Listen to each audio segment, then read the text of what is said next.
Hello busy bees, welcome back to my channel Purnima and Radha stories. నేనైతే నా last few వ్లాగ్స్లో అమ్మ వాళ్ళ ఊరు వెళ్ళటం, మామయ్య వాళ్ళ ఊరు వెళ్ళటం, అక్కడ నేను ఎంజాయ్ చేసిన లిటిల్ మూమెంట్స్ అన్నీ కూడా మీతో షేర్ చేసుకుంటున్నాను కదా.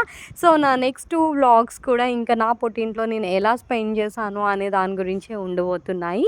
అండ్ ఈ వ్లాగ్లో అయితే నేను నా గురించి ఇంకొంచెం ఇన్ డీటెయిల్గా మీతో షేర్ చేసుకోవాలనుకుంటున్నాను. లైక్ నా ఎడ్యుకేషన్ ఏంటి, ఎడ్యుకేషనల్ బ్యాక్గ్రౌండ్ ఏంటి, అసలు మా ఫ్యామిలీ గురించి, మా ఫాదర్ ఏం చేస్తారు, అండ్ ఇలా నా గురించి ఇంకొన్ని విషయాలు అయితే మీతో షేర్ చేసుకోవాలనుకుంటున్నాను. ఇన్ కేస్ నా గురించి మీరు కొంచెం తెలుసుకోవాలి అనుకుంటే ఈ వ్లాగ్ని అయితే స్కిప్ చేయకుండా ఎండ్ వరకు చూసేసేయండి.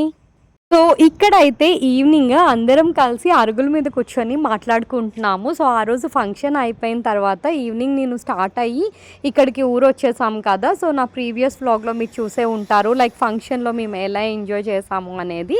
ఇంకా యూజువల్లీ ఏంటి అంటే పల్లెటూరు వాతావరణం కాబట్టి సాయంత్రం అవ్వగానే అందరూ కూడా అరుగుల మీదకి వస్తారు. ఒకరికొకరు కూర్చొని సరదాగా నవ్వుకోవటం, జోక్స్ వేసుకోవటం అలా ఉంటుంది.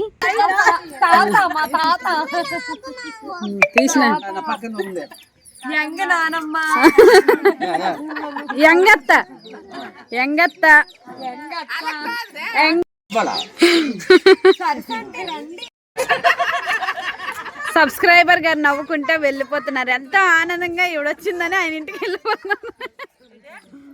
మా ఊర్లో రోజు కూడా ఈవినింగ్ కానీ లేకపోతే నైట్ డిన్నర్ అయిన తర్వాత అందరూ ఇలా అరుగుల మీద కూర్చొని మాట్లాడుకోవటం అందరికీ అలవాటు. సో ఈవినింగ్ టీ తాగేసిన తర్వాత కానీ లేకపోతే నైట్ డిన్నర్ అయిపోయిన తర్వాత కానీ ఇలా అందరూ కూర్చొని మాట్లాడుకుంటూ చూపించుకోడు ఏది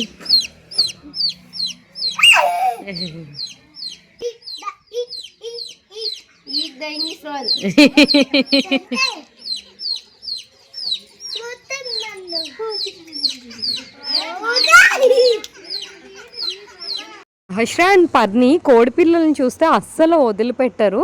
సహస్రకి ఎస్పెషల్లీ చాలా ఇష్టం. నా ప్రీవియస్ వ్లాగ్స్లో కూడా చూసే ఉంటారు మీరు కూడా. అండ్ నైట్ అందరం కలిసి డిన్నర్ చేసేసిన తర్వాత ఇక్కడ కూర్చొని జ్యువెలరీ అది ఎక్స్చేంజ్ చేసుకుంటున్నాము. ఫంక్షన్కి వెళ్ళేటప్పుడు అన్నీ ఆర్గనైజ్ చేసుకుంటాం కదా, మళ్ళీ ఫంక్షన్ నుంచి వచ్చేసిన తర్వాత ఎవరి వాళ్ళస్ అగ్రిగేట్ చేసుకోవటం. అండ్ అంతేకాకుండా మేము ఊరు వచ్చిన తర్వాత ఇమీడియట్గా రెడీ అయ్యి మామయ్య వాళ్ళ ఊరు వెళ్ళిపోవటం వల్ల మాకు కూడా కూర్చొని టైం స్పెండ్ చేసే అంత టైం దొరకలేదు.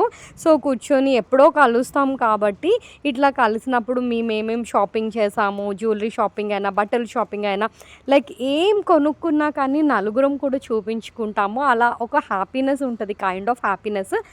నాకు తెలిసి ఏ ఇంట్లోనైనా ఇద్దరు అక్క చెల్లెళ్ళు, ఇద్దరు ముగ్గురు నలుగురు అలా అక్క చెల్లెళ్ళు ఉన్న వాళ్ళకైతే ఖచ్చితంగా కనెక్ట్ అవ్వగలుగుతారని నేను అనుకుంటున్నాను, ఎస్పెషల్లీ ఇలా షేర్ చేసుకోవటంలో.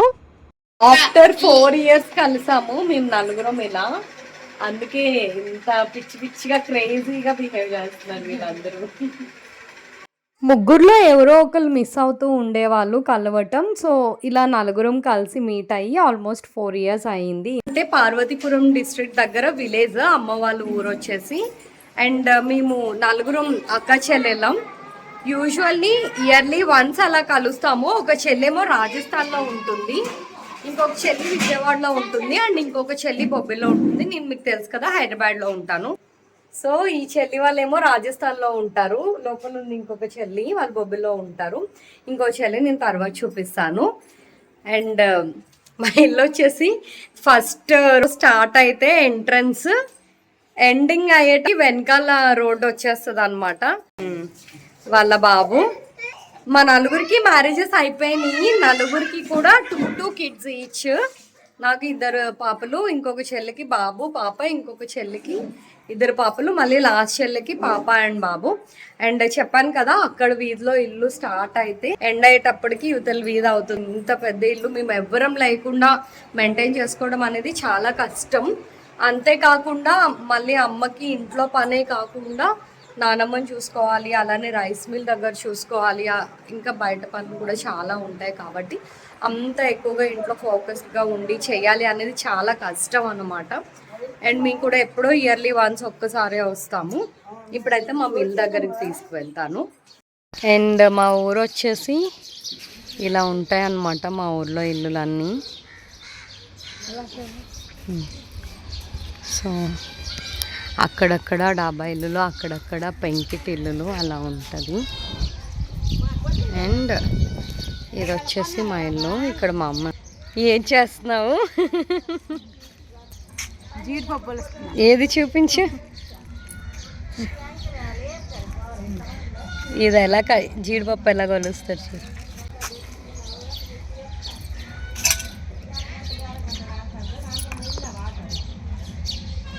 సో పచ్చి జీడిపప్పు, యూజువల్లీ మనం ఎక్కువ ఎండి జీడిపప్పు చూస్తాం కదా, మా వైపు పచ్చి జీడిపప్పు దొరికింది. ఇలా ఉంటుంది అన్నమాట పచ్చి జీడిపప్పు. ఈ కర్రీ కూడా చాలా బాగా చేస్తుంది మా అమ్మ. ఇలా ఉంటుంది. So night dinner preparations. అమ్మ అయితే డిన్నర్ ప్రిపేర్ చేస్తుంది కాబట్టి ఇంకా మేము ముగ్గురం కూడా రైస్ మిల్ దగ్గరికి అయితే వెళ్తున్నాము. ఒక చెల్లి నా నెక్స్ట్ చెల్లి వాళ్ళ అత్తయ్య వాళ్ళ ఇంటికి వెళ్ళింది. సో తనైతే ఇంకా డైరెక్ట్గా అక్కడికే వచ్చేస్తానన్నది. ఇదేం అంత దూరం అయితే కాదు, మా ఇంటి దగ్గర నుంచి వాకబుల్ డిస్టెన్స్ అనమాట. సో మీకు యూట్యూబ్ మీకు స్మార్ట్ ఫోన్ ఉందా? స్మార్ట్ ఫోన్ అలాగా కనిపించిన. నేను ఛానల్ స్టార్ట్ చేయటమేమో కానీ మా చెల్లి వాళ్ళు అయితే అసలు మామూలుగా ఆడుకోవట్లేదు నాతో. అంతేకాకుండా మా రిలేటివ్స్ అందరూ కూడా సర్కాస్టిక్గా ఇంకా కామెంట్స్ వేస్తున్నారు. ఇక్కడ ఈ ఆంటీ వచ్చేసి మా ఎదురింటి ఆంటీ, చాలా సర్కాస్టిక్గా మాట్లాడతారు. మా కాన్వర్జేషన్స్ కూడా చాలా సర్కాస్టిక్గా ఉంటాయి. అంటే మీ ఇయర్ రింగ్స్ చాలా బాగున్నాయి. డైమండ్సా లేకపోతే గోల్డ్ కొనుక్కోండి. ఇలాంటి మోడల్ నేను ఎక్కడ చూడలేదు ఆంటీ. మోడల్ నీ దగ్గర నేను వేస్ట్. మీ దగ్గర జ్యువెలరీ షాప్ లో తీసుకున్నాను. ఏ షాప్ చెప్పు. జ్యువెలరీ షాప్ లో గోల్డ్ ఇయర్ రింగ్స్ తీసుకున్నారా ఆంటీ? Jewellery shop. సో మీరే విన్నారు కదా ఎంత సర్కాస్టిక్గా మాట్లాడుకుంటున్నామో. నేనైతే నా గురించి, నా ఫ్యామిలీ గురించి మొత్తం కూడా ఈ వ్లాగ్లో చెప్పాలని అనుకున్నాను. బట్ వ్లాగ్ చూస్తే చాలా లెందీ అవుతుంది. మోర్ ఓవర్ నేను ఇదే వ్లాగ్లో మిక్స్ చేస్తే మేబీ చూసే వాళ్ళకు కూడా అంత ఇంట్రెస్టింగ్గా ఉండదేమో అని నాకు అనిపించింది. అందుకే ఇక్కడితో అయితే నేను ఈ వ్లాగ్ని ఎండ్ చేస్తాను. అండ్ నా నెక్స్ట్ వ్లాగ్లో మాత్రం నేను డెఫినెట్గా నా గురించి, మా ఫాదర్ గురించి అన్నీ కూడా మీతో షేర్ చేసుకోవాలనుకుంటున్నాను. లైక్ మా లైఫ్లో జరిగిన హైస్ అండ్ లోస్ కూడా మీతో షేర్ చేసుకోవాలనుకుంటున్నాను. సో అలా అయితే నడుచుకుంటూ రైస్ మిల్ దగ్గరికి వచ్చేసాం. ఈ వీడియో మీకు నచ్చిందని నేను అనుకుంటున్నాను. ఇన్ కేస్ మీకు నచ్చినట్లయితే give a big thumbs up. For more such interesting videos, please subscribe to Purnima and Radha Stories and also stay tuned until my next video. Bye bye.